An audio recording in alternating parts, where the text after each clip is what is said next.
guys, so today we're not talking about my Famicom Mini here, no, not at all. But I do want to talk about some Japanese games that I've recently been purchasing off of eBay.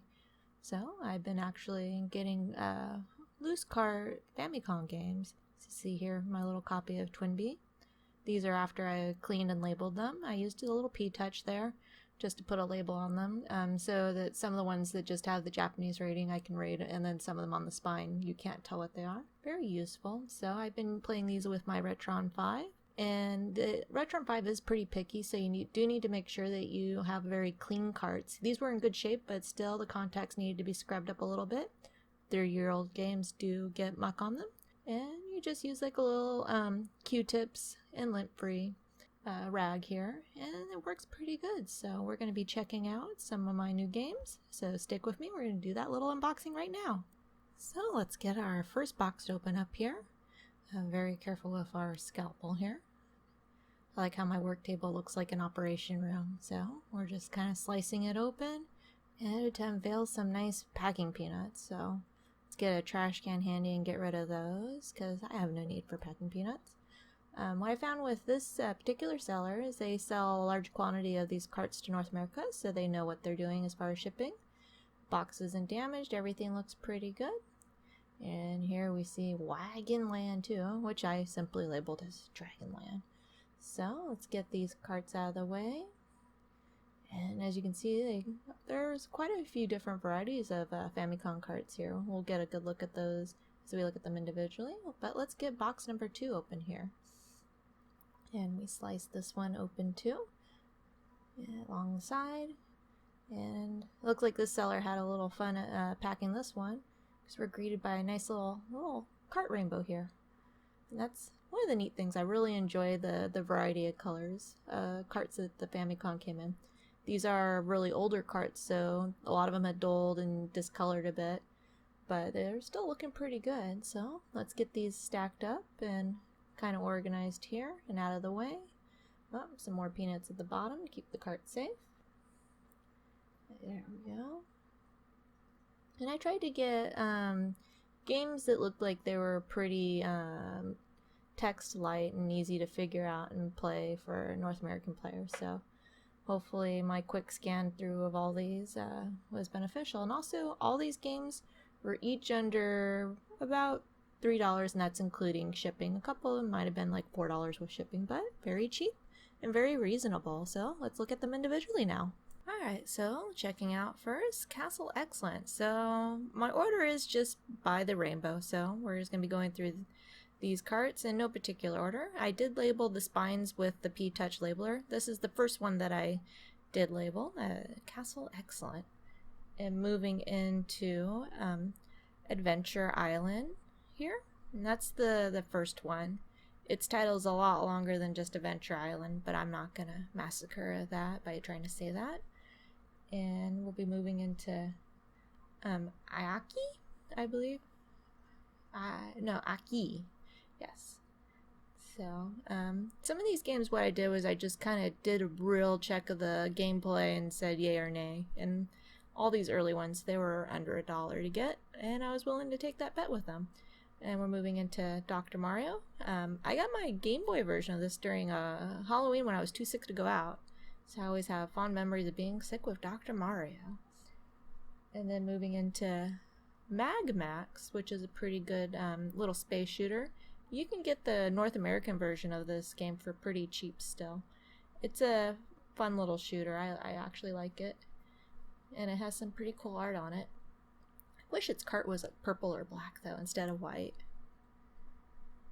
And then we have Obaki no Kyutaru, which in North America was redone as Chubby Cupid, where your enemies are dogs and birds and whatnot. It's kind of a strange little game and a nice little strange shape. So Bandai carts look kind of different there.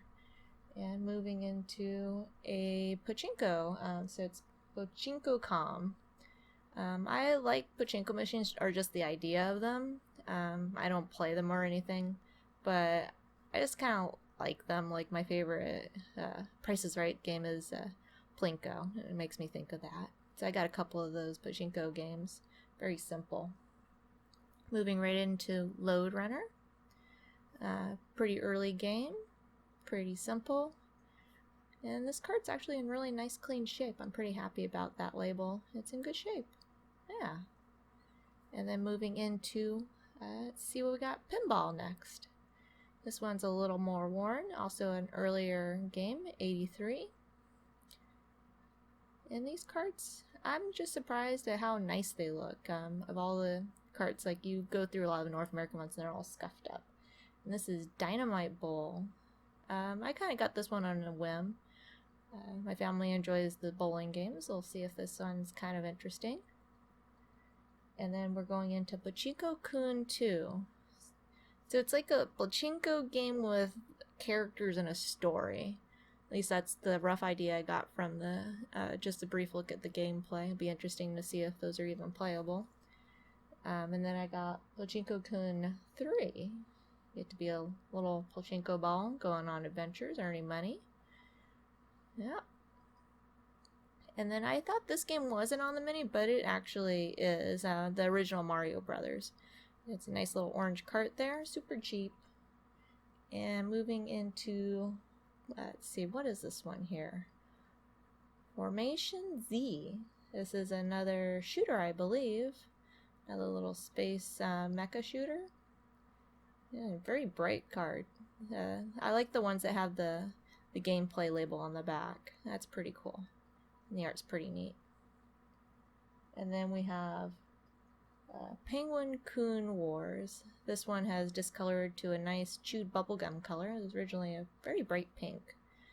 It's actually like a dodgeball game, if I remember correctly, where you kind of go up against seals and whatnot and try to hit them. And then we have a really bright red Bomber King. I wonder what that one's about. I actually don't remember what kind of game genre that one is. It might be a run and gun, I'm not sure. And then another game that's also on the mini, let's see, there we go, Excite Bike. I really liked Excite Bike. We never owned a copy when I was little, but I always remember we were borrowing it from people. And then this is a game that I actually did have as a kid, The Adventures of Tom Sawyer.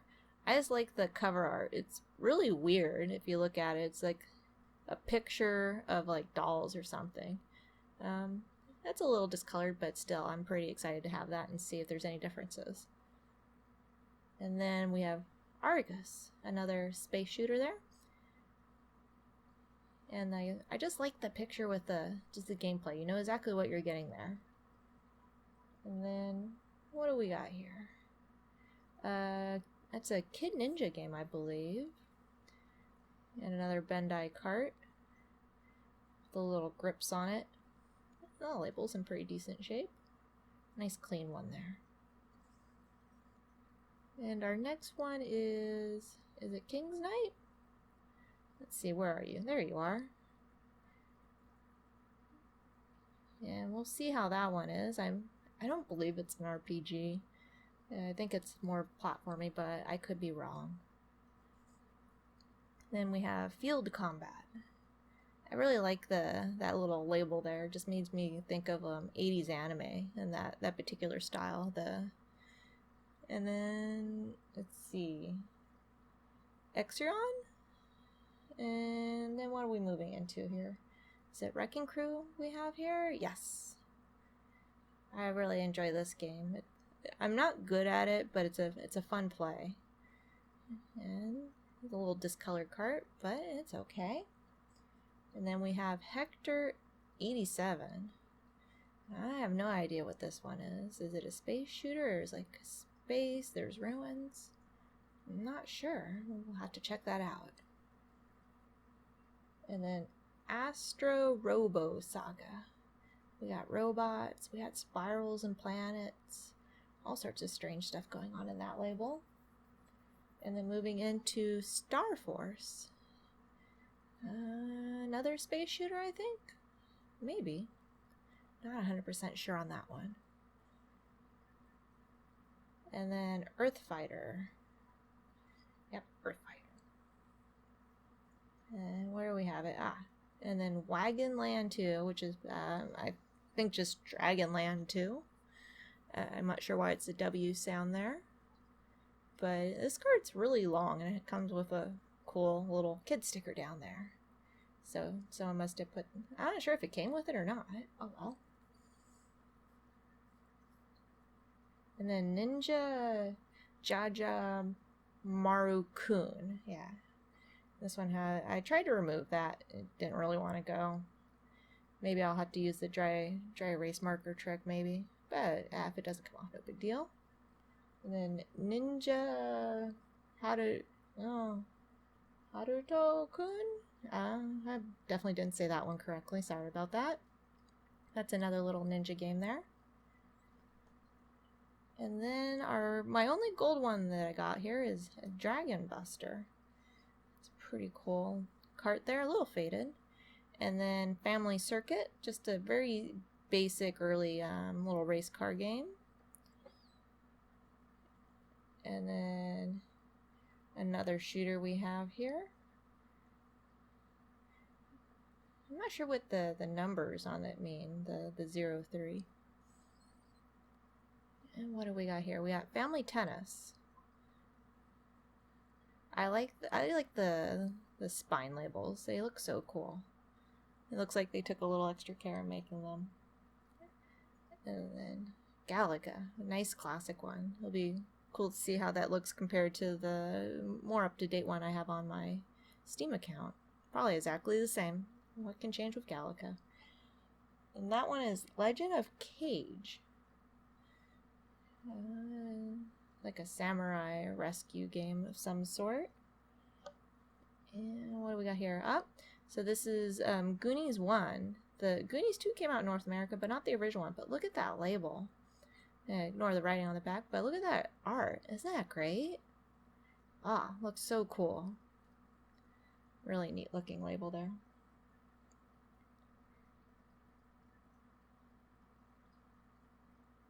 And what do we have here? Let's get it out of the stack. Hiryu no Ken 3? I'm not sure what that one is. And then we have Tower of Draga. Pretty common here. And then it has that 07 there. I wonder what that means. But then we're going to move it right into Macross. Is it like Robotech here or something? I'm not sure. And then Twin B. Well, one of the original Cute-em-ups. No, there might have been some earlier arcade Cute-em-ups. But it's a super neat little game with little bells that you shoot and whatnot. It's going to be fun to play that one. And then Dragon Buster 2, I think, is this next black cart. Yep, there we go. Pretty cool art there. And I love that spine sticker. Really nice there. And then what do we got next? Is that Crack and Pop? Yep. No idea what this game is about. It'll be pretty neat to see. But Crack and Pop. And then Star Luster. Another space shooter. Probably just end up grouping all the shooter games together in one video. And then we have a Valkyrie game. This one didn't look particularly good. I just got it on a whim there because it was super cheap. And then what is that one? Is that Dragon Slayer 4? So yeah, I think that's Dragon Slayer 4. And then Gradius Nemesis. That's one of the cheap versions of that one. And then Baltron. Is that another space shooter? So many space shooters. And then Star Soldier. And again with that neat 80s art. I hate it when they write on the labels. And then finally, Tetris. So that's all about it for all the carts that I got for today. And hopefully we'll be doing some playthrough. So check it out next time. Thank you guys.